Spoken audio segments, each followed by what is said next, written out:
మరో ప్రజా ప్రస్థానంలో భాగంగా తోనిపాములలో షర్మిల రచ్చబండ నిర్వహిస్తున్నారు. లైవ్ లో చూద్దాం. చంద్రబాబు నాయుడు గారు ఫ్లోరైడ్ పీడిత ప్రాంతాల కోసం కేవలం 9 కోట్లు ఇస్తే రాజశేఖర్ రెడ్డి గారు 375 కోట్లు ఇచ్చి ఇక్కడ గ్రామాలన్నిటికీ కృష్ణా నీళ్లు ఇవ్వాలనుకున్నారు. కానీ చాలా మటుకు గ్రామాలు 500 గ్రామాలు ఇంకా మిగిలిపోయాయి. రాజశేఖర రెడ్డి గారు బతుకుంటే ఆ పనులు కూడా పూర్తయిపోయాయి. రాజశేఖర రెడ్డి గారు బతుకుంటే కృష్ణా నీళ్లు ఎక్కడైతే పనులు అయిపోయాయో అక్కడ కూడా నీళ్లు వచ్చేవి. కానీ ఇప్పుడున్న ప్రభుత్వం నీళ్లు ఇవ్వడం లేదు. ఈ ప్రభుత్వాన్ని, కాంగ్రెస్ ప్రభుత్వాన్ని, తెలుగుదేశంకి బుద్ధి చెప్పి మీరు జగనన్నను ఆశీర్వదిస్తే మాటిచ్చి చెప్తున్నాము, మీకు తాగడానికి నీళ్లు ప్రయారిటీ బేసిస్ మీద జగనన్న తప్పకుండా మీ కోరిక తీరుస్తాడు. ఉట్టి నీళ్లే కాదు, సాగునీరైతేనేమి, పిల్లలకు చదువులైతేనేమి, ఫీజు రీంబర్స్మెంట్ అయితేనేమి, మళ్ళీ పక్క ఇల్లులైతేనేమి ఏది కూడా సరిగ్గా జరగడం లేదు.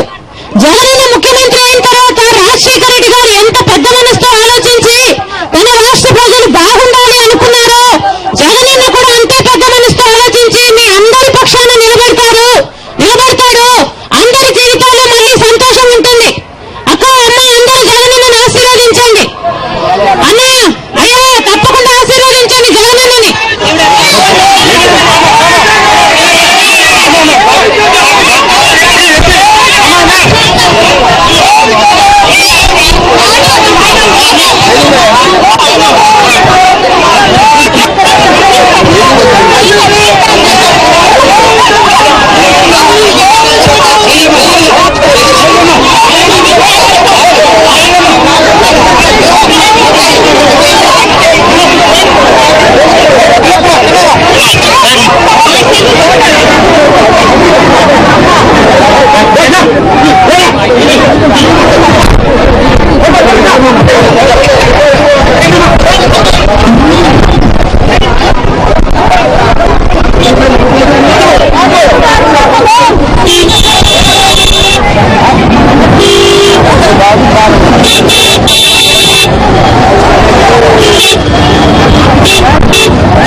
నల్గొండ జిల్లా దోనిమాములలో ప్రజల కష్టాలు తెలుసుకున్న అనంతరం తన పాదయాత్రను కొనసాగిస్తున్నారు షర్మిల. ఇప్పటి వరకు మనం లైవ్ లో చూసాం.